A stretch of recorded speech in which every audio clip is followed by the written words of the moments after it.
сандрах гэдэг ш. Зүгээрээ чи яруу найр мөнчтэй хүн сандран гэж байна. Талын нүүдэлчд яруу сайхны эзэд үжээ гэж.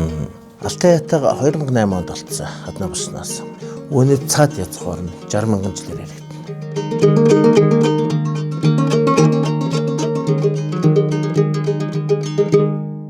Өртөөний цэг дээр хөгжлийн хувьсэл үүсдэг юм а гэдэг шиг.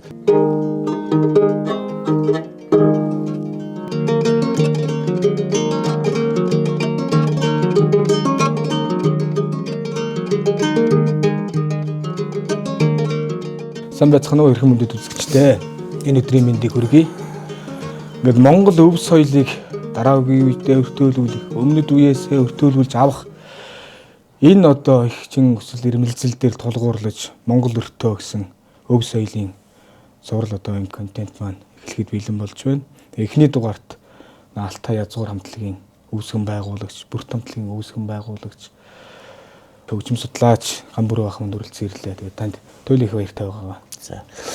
Юунаа бас урилга өгсөнд баярлалаа. Тэгээд энэ нэвтрүүлгийн ерөнхий агуулга зорилгоос миний хийж байгаа үйл ажиллагаатай туулсан амьдралтай минь бас нэг бас холбоотой учраас ялж болохоор, хэлж болохоор бас хөөндж болохоор ийм сайхан нэвтрүүлэг байж магадгүй гэж одоо зөвшөөрөөд ирсэн.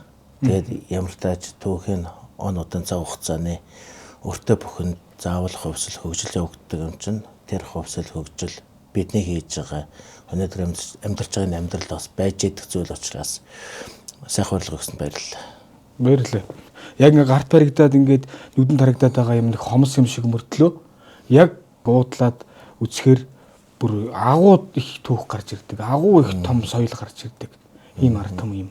Яг Монгол улсынхаа хэмжээнд тэр агуугийн одоо бич тэмдэглэж үлдээсэн сурвалжуудыг нийт ардаараа, ард түмнээрээ, төрийн бодлогоороо өнөөдөр хүртэл явж байгаа нийт монголчуудын амьдрал ахуйн одоо нэг залгамж гол цөм бас болгож ингэж уламжлах асуудлууд нь надад бас их сонирхолтой санагддаг. Зарим нэг үнэт зүйлүүд нь орхигдсон юм шиг, зарим нэг зүйлүүд нь далдын далд, чандын чандад буцаад хаагдсан юм шиг, зарим нэг зүйлийг нь ойлгоход өнөө цаг үед ойлгоод байгаа боловч бүрэн гүйцэд ойлгохын тулд өнөөгийн бидний оюун санаа их хувьсаж өөрчлөгдсөн юм шиг өнөөдрийн Монгол олон зуунаар өртөөлөд тэнд байгаа монголчуудын тэр оюун санааны зөрөө тэр өгдлүүд өнөөдөр их холч юм шиг санагдаад байдаг юм.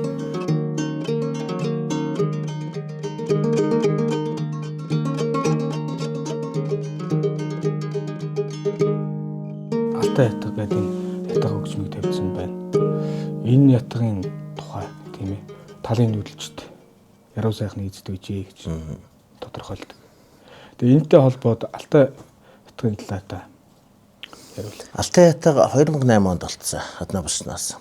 Тэгээ энэ хөгжим дэлхийн археологийн шинжлэх ухаанд бас утга соёлын үнэт олдвор гэдгээр бас нэлээд алдартай. Манай Монголын археологийн хүрээлэнгийн олон сайхан эрдэмтэд Алтай ятгыг нээж, илрүүлж, олон улсын судалгаандаас оруулж энэ хөгжим магадгүй өнөө цагийн монголчуудын хамгийн өндөр хэмжээнд олон талаараа судлагдсан хөгжим зэмсэг. Энэ хөгжим 1500 жилийн өмнөх нүүдэлчдийн амьдралыг бол толддог, ярьдаг. Бас түүний талаарх бичих нь өнөө цаг үед илгээсэн захиас бас байж идэг. Биеийн дээрээ 64 тэмдэгт бүхий өргөний бичгийн тусгалтай төрслөлийн бас том тусгалыг өөртөө агуулдаг.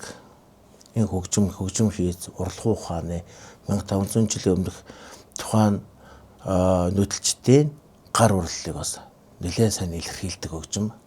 Тэгээд зүгээр өнөө цаг үед бид бүх юмыг нээхийн тулд заавал харьцуулж судлах хэрэгтэй байна л да. 60 дахь харихны хөгжмийн их олдвор дээрх судалгаагаар 1500 жилийн өмнө нүүдэлчид одоо энэ жавхцдаг хөгжмийн зэмсгийн нүрийг модоор хийсэн байна. Энэ 2 мм нэмгэн байна.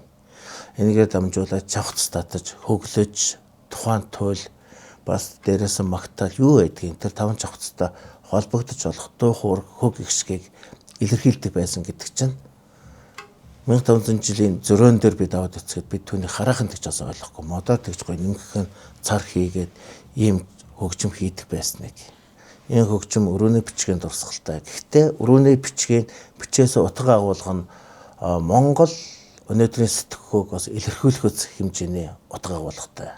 Тэд юу гэж бичсэн гэхээр нь доктор Баттулга тайлхтай газар тэнгэрийг аялууланд болгоч, яялагч буюу аялгууч чүрээ гэж. Гэхдээ ямар тач энэ хөгжим бол нэртэй, эзэнтэй, эзнийгээ толгойдоо залсан. Тэгээ оршуулгын зан уулыг хараад үзсэн чинь толгой дээр хөгжим цэмсэх залан гэдэг бол тухайн хөгжим чинь тухайн баатар өөрөө хөгжим чинь туйлж байсныг бол маш тод илэрэл ард алдаа ан хомрохыг илтгэсэн, ол зомонгийг дуудсан ийм төрслөл зурагтай. Дөрвөн буг, нэг янгэр яма бүгдээрээ энэ хөгжөө бариа суухад тухайн өвөрлөө орж идэг, ангийн олзон дуудагдчихэдэг. Тэрэн дотор хоёр марл байдаг. Тэр ангийн олзноос тусдаа өөр тийшээ артсан. Тэгэхээр эм амт нь одоо юу хэнтэй нэг үрждэг амттайг бол нэг алдгүй. Голдуу гэдэг эр бугыг алдаг юм уу да. Буган дотроо 3, 4, 5 гэсэн эвэрний тоотой тэрэгээрээ дамжуулаад тухайн буганы насыг илэрхийлж байгаа юм шиг. Тухайн бугыг тойруулаад 5 нохттой өөрөглөө нохоогоор ан хомрох хийхэд тойруулж үргээл хийдэг юм шиг тийм ээ. Тэгээд голдоо ном сум барьсан. Ийм дурслалтай. Ном сумныхын дэлбээ гүйцэд хийхгүйгээр задгаа байдалд дуудсан гэж ярина. Энэ бүхэн бүгдээрээ л 3000 жилийнхээ түүх өнөөдрийн алтай тагсан нүүдэлчтэйгээ ахуй амьдрал өнөөдрийн бидний оюун санааны одоо төвшөнд байж болох үс хэмжээний ийм олон соёлыг тээц энэ хөгжим зэмсэг.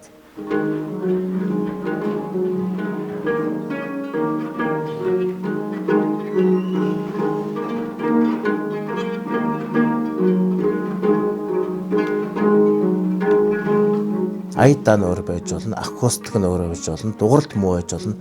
Гэхдээ өнөө цаг үед яг л энэ төрхөөрөө дуурах юм бол 1500 жилийн өмнө иймэрхүү дуурч байсан гэсэн үг. Бас нэг зүйл нь хөгжмийн жавхцаа шүрмэсээр хийсэн. Шүрмэс яг ямар байдгүй гэх юм бол 35-аас за 30-аас 35 см гэж бичиж гэн л да. Одоо малын шүрмэсээ ингэ суглаад авлаа гэх. Энэ шүрмэсийг хэрхэн яаж боловсруулаад сунгахыг бол хэлж мэдэхгүй ч гэсэн энэ шүрмэсний ятг бол тэр шүрмэснийхээ хэмжээнтэй таасан өөрийн гэсэн одоо тийм бие мах бодтой гэсэн үг.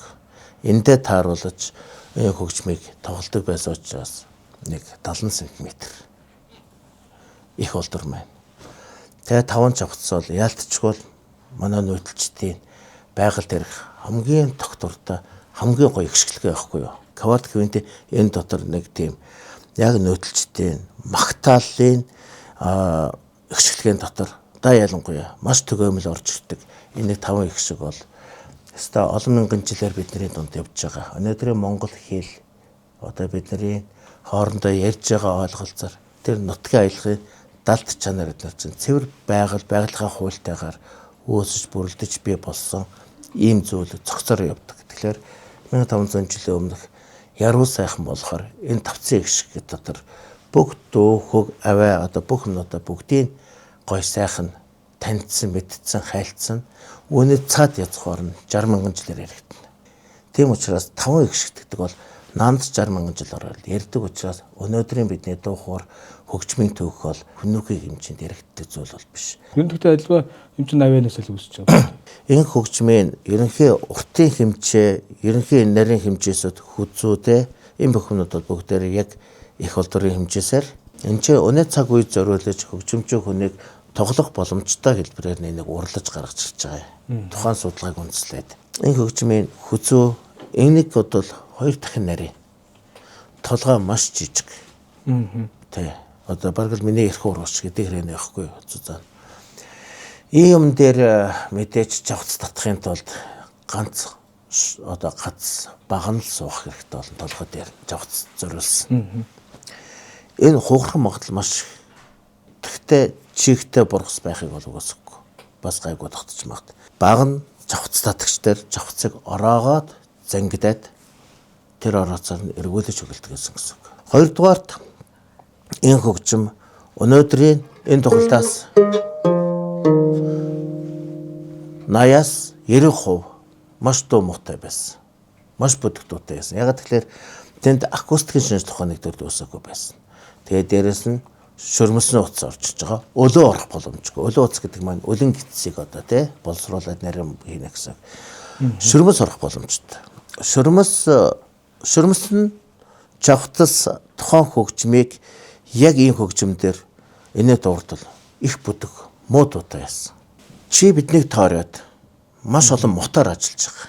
Гэрлийн мотор, камерны мотор, агаарчуултын мотор, гадны дуу чимээ нэлээх энэ агаараа дамжсан маш олон шууганууд байгаа.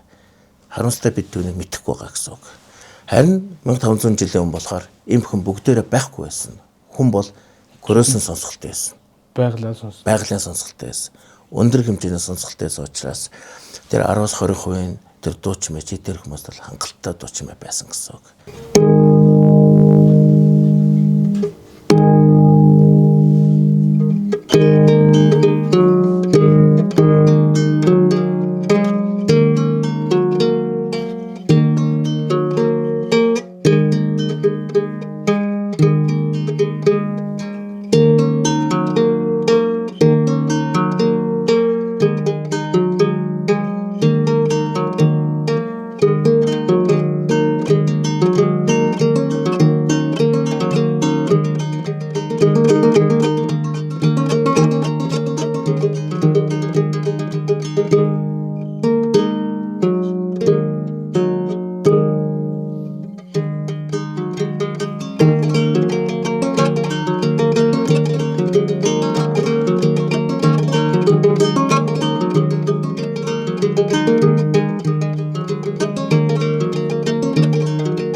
Энэгээр уран сангийн баяжилтыг бол би нэлээд сайн хийж байгаа. Нийт судалгаа 15 жил үргэлжилсэн байна.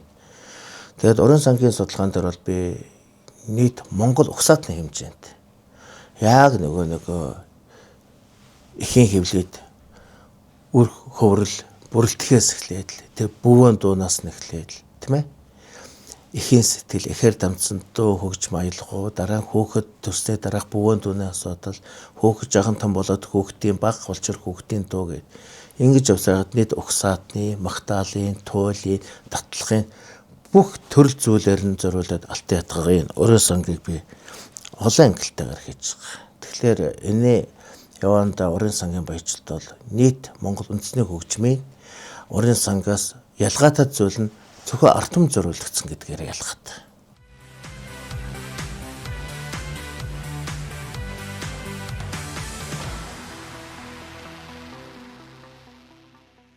Энэ хоёрын хэн нах вэ? Энийг би шууд англи зүгээр нэгдүгээр авч үзсэн. Энэ хоёр хоёулаа жавхцалт цураа хайрцагт хөгжмийн англи. Түүнийг олон улсын хэмжээнд кордофон гэж нэрлэнэ. Цураа хайрцагт дээрээ твэх орж ирж байгаа. Энэ твэхгүй гэсэн үг. Энэ болгоод энгийн simple кордофон гэж авч үзсэн. Маш энгийн хөгжим. Хөгжлийнхөө явц нь эртний, маш эртний ийм нот. Тэгээд дээрээс нь твэх орж ирж байгаа асуудал болохоор нөгөө нэг өртөөний цэг дээр хөгжлийн хувьсэл үүсдэг юм гэдэг шиг товшуур нь одоо жишээлбэл энэ ийм гоё товшуур байл та. Эн чинь товшуур болж байгаа байхгүй юу? Тийм байна. Энэ хоёрын хооронд алд дэлмийн түүхийн асар том зөрөө байгаа нь товшуур гэдэг үгжээнд орж ирж. Тэр товшуур тоглогдож байна да нэг тийм дон гэлгээд болоо. Тэн дээр нэг ийм гिच муу кил орж ирж байгаагаар энийг өсгөж байгаа байхгүй юу да. Тэгэхээр номт хөгжмөө хөгжил бол ийм жавц цураа арцт хөгжмийн бүл аймгийн хэмжээндх хожиг хөгжил. Тэгэхээр би тийм эртний өвөг язгууртай хөгжмүүдийг нүүдэлчтэй хөгжим гэж, эртний нүүдэлчтэй хөгжим гэж ярих шаардлагатай болно гэсэн үг. Тэгэхээр алтан ядах болохоор манай эртний нүүдэлчтэй хөгжим. Экл гур эртний нүүдэлчтэй хөгжим. Морин хуур Монгол үндэсний хөгжим.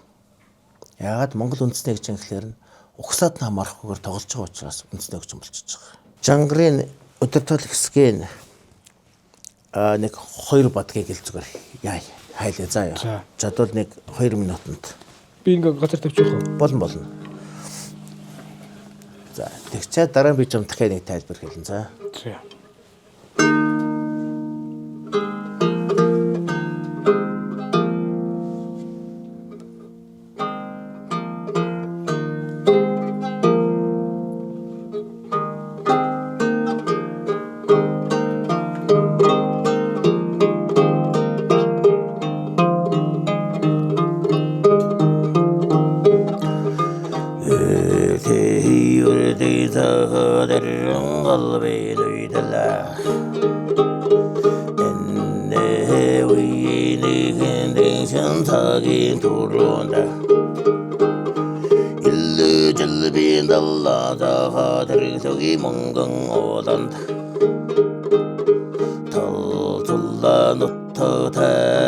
탐사가 봄비 너나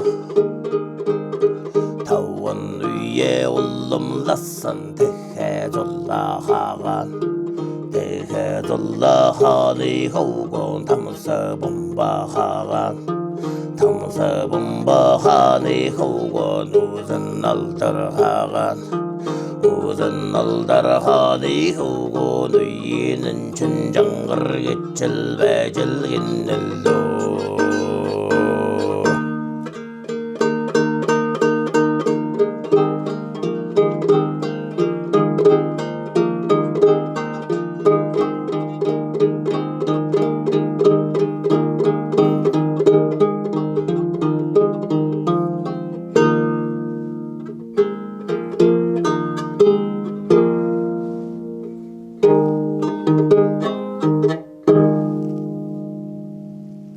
За ингээд энд дуусчих заяа. Тэгэхээр энэ дээр ингээд Монголын нас товчонд дээр ч гэсэн тэр ялгаа явахгүй. Жангартай ч гэсэн тэр. Тагцул алдар хааны хөө Томск бомб хаан, Томск бомб хааны хөө Үз алдар хаан, Үз алдар хааны хөө үе өнчин жаахан жангар гэдэг. Удам өгсөн ярьж байна. Гэтэл энэ туул маань өөр ингэсэн бүүвэн дут.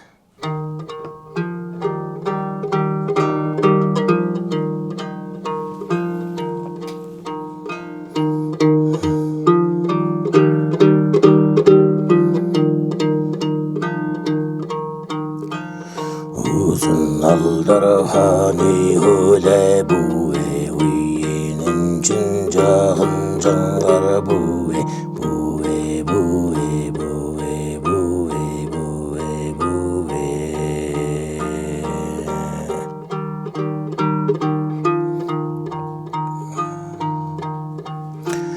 tansabumbahani açlabuwe tantarullah jahan hule buwe buwe buwe buwe buwe buwe buwe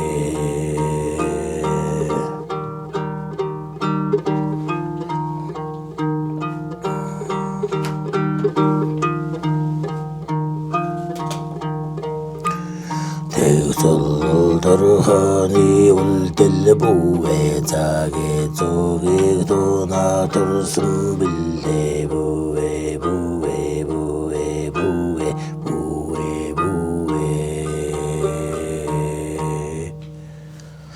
Ингээд. За одоо энэ хоёр дээр би нэг юм хэлье.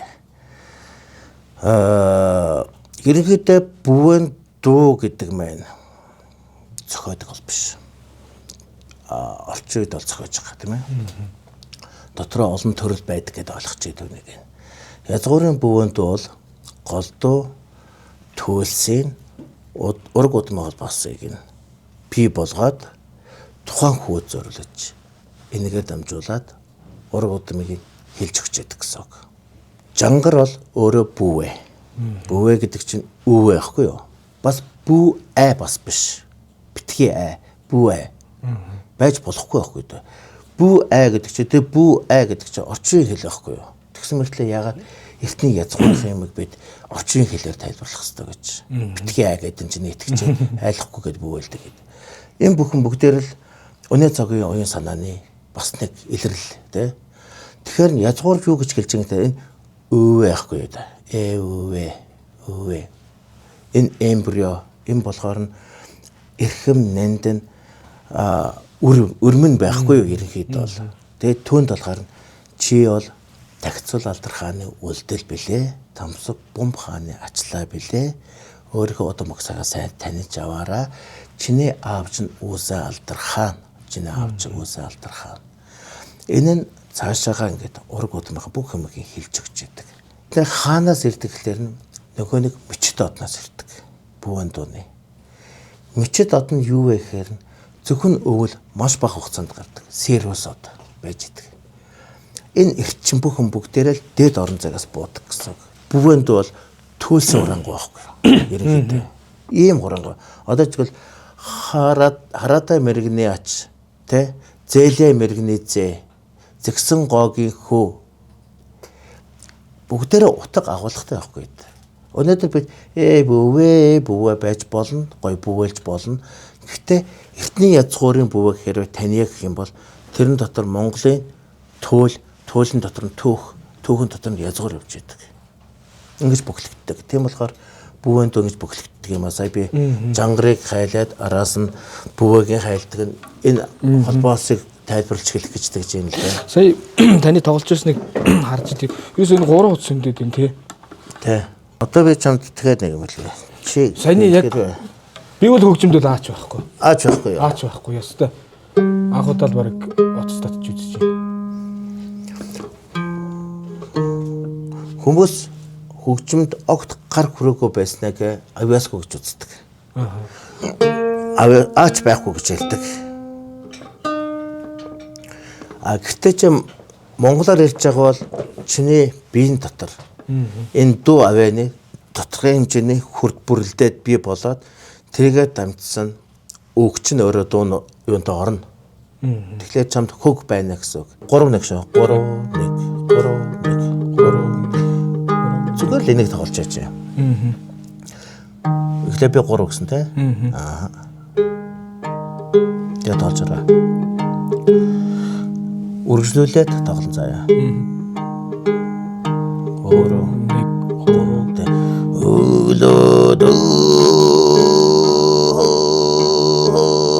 Jiнгэрэ унната тажилбэди өдөр дундаа сунаглаажилбэди югиннэ уиинуйэсэ унта таргамбэди өргөн андар худар байхамборал алтасэхэн нутаг минь бэлээ. Одоо би ингээ чамаг ингээ хараад энэ дээр ч моловдож байгаа тий энэ ингээ чангарч байгаа энэгээр бол нэлээд чангар мөр чангарсан байгаа шүү дээ. Булчин чангарахад одоо хүч орж ирэхэд юм хийж чадах болдог байхгүй. Улам чангараад чиний гарч улам сар улам чангараад. Тийм учраас хатуг зөөл нийддэг байхгүй. Агуу түүхийг хадгалсан одоо энэ хөгжмийн зэмсэг энэ өвийг хамгаалахад өнөөдөр танд тийм толгорж байгаа бэрхшээл асуудал юу вэ? Өвлөө уламжлах хамгаалах бол ялчгүй төрийн бодлого. Төрийн энэ талаар баггүй их хууль батлаж бич баримтуудыг бүрдүүлсэн сайхан. Би чинь бас олон улсад 17-8 жил ажиллаж амьдсан болохоор бидний хийж байгаа үнэт зүйлийг тухайн улсын соёлын яам бодлогоор зорж ирээд уулзаад түүнийг хэрхэн дэмжих бодлогынхаа чиг баримжааг өгөөд бүх юмыг бүгдийг гоё ингэж төмөө олон түгээж дэлгэрүүлж байдаг л дээ. Өнөөдөр 15 жил алтан ятгахыг судлахад анх судлахаас эхлээд энэ асуудал маш бодлонтой байсан. Алтан ятгахыг би яагаад судлах болсон бэ гэх юм бол би 17 жилийн жил олон улсад явахдаа хөгжмийнхээ түүхийг төмөө олонд олон улсын хэмжээнд сурвалжтайгаар илэрхийлж чадахгүй байсан. Археологи ямар ч олдор олдоогүй байсан. Цэвэнд орж байгаа гэснээ болсон хэл хуураас босд. Бүх үндэсний хөгжим археологиос сурвалж бол байхгүй. Тэнд үлгэр домог байгаа. Гэхдээ өгөөсгч болохгүй. Гэхдээ хөхөн намжлын юугаар домгоор туужаар морихуурын түүхийг илэрхийлж болохгүй. Тийм ээ? Түүх гэдэг чинь юу вэ? Бит сурвалж гэдэг чинь археологийн олдураар өвлөн тээгцэн тухайн түүхэнд цаг үеэрээ баталгаажсан их зүйлүүдийг хэлээд байгаа шүү дээ. Тэд нар ч байхгүй байгаа байхгүй юу? Тийм орон зай дээр манхан сумаас бүхэл бүтэн 1500 жилийн түүхтэй хөгжмөн олдор олдсон байж хахад манай соёлын ам хөдлөөгүй. Харин эсрэгээр түүнийг олсон хүмүүсүүдийг шоронд хийх гэсэн асуудал гарсан. Археологийн олдурыг гадагшаа хэл дамнууллаа гэх. Тэр нь болохоор нь модон одоо байгалийн бүтээгдэхүүн байсан учраас 1500 жил тодорхой юм орчинд байгаад гарсан тухайн байгалийн бүтээгдэхүүн маш амархан моддог учраас тэд нөө тусалцааг байсан. Америкаас, Японоос, Германаас. Германууд энэ дээр энийг бид бэхжүүлдэхээ бид судлаа. Бид нар энийг авраа хамгаалъя гэд тийшээ яалтын явуулсны төлөө шоронд орох гэсэн. Тийшээ оцсноор Германы эрдэмтэн Сузанна Шульц 2008 он 2009 оны үед энэ хөгжмийг нөлөөлөлттэй хөгжим гэдэг тийм дахиад судлаж гаргаж ирсэн. Биднээс зөвшөөрөл авахгүйгээр нөлөөлөлтөөс. Харжуба доктор дахиад Алтай ятг бол Түрк угсаадны саас хөгжмийн өвөг гэдэг нэртэйгээр судлаж товшрын төрлөө оруулж судалсан. Ингээ бүхэл бүтэн хадны болснаас нөлөөлчтэй амьдр одоо нэг түүхэн хөгжмийг нь үнэхээр холбосон онцгой юм дээр Монгол улс хөдлөхгүй өнөөдөр ч гэсэн хөдлөөгүй явж байгаа. Тийм учраас би энэ үнцэнтэй зүйл өнгөрсөн хугацааныхаа бүх амьдрал, бүх санхүүжил, бүх зүрх сэтгэлээ бүгднийг ийшээ өгөөд өнөөдөр 15 жил явахдаа би асар их хүндрэлтэй байдалд орж санхүү, эдийн засаг, байр. Өнөөдөр ихтэл би яг энэ байранд бас тодорхой хэмжээний том байр түрээсэлж байгаа. Одоо удахгүй энэ байрнаас гарна. Бид ингээд байр хань, бид хөгсдөм өгөө төлөвлөсөн төлөөд зүтгэж байгаад улс ийм том түүхэн сурвалжийг бүтээсний төлөө бодлогоор дэмжиж, бодлогоор хамтран ажиллах тийм ёс зүй байхгүй байгаа. Энэ задал би 10 гаруй намны олон асуудлуудыг хийгээд бүтээж байхад өнөөдөр тайзан дээр байсан, өнөөдөр зард түмнийг баярлуулж байгаа. Тэр соёлыг соёл гэж андуураад тэрийгэ тэтгээд байгаа болохоос биш. Язгуурын оршихуйд холбоотой тогтолцооны хамгийн том үн цэнэвдэг тэд одоо хүртэл ойлгоогүй явж байгаа. Энэгээрээ ялгаатай байгаад байгаа. Гэтэ ер нь одоо яг үндэсний тэр амин мөн чанарын тэр зүйлүүдээ судалж байгаа, тэр зүйлүүдэд түгээн дэлгэрүүлж тэрийн өвийг хадгалъя гэсэн хүмүүс нэг жаахан гадуурхах гэдэг байна уу гэж анзаардаг. Тэр бол нууц биш. Тэр бол нууц биш. За тэгээд өнөөдрийн урилгыг хүлээж авч хүрэлцэн ирсэн баярлалаа танд. За баярлалаа. Тэгээд дахиад өртөөлөндөө дараагийн өртөө хүртэл бүх зүйл татвартай байг гэж өрөөе та. Дараагийн өртөөл дээр их л ураа сонсноо. Тэгээд ингээ эрхэм мөндөд үзэгчтэй болоод цэгмэнээс бэлтгэн үргэж байгаа Монгол өртөө нэвтрүүлгийн энэ удаагийн дугаар инх өндөрлж байна. Дараагийн өртөөн дээр уулзтлаа тэр баяртай.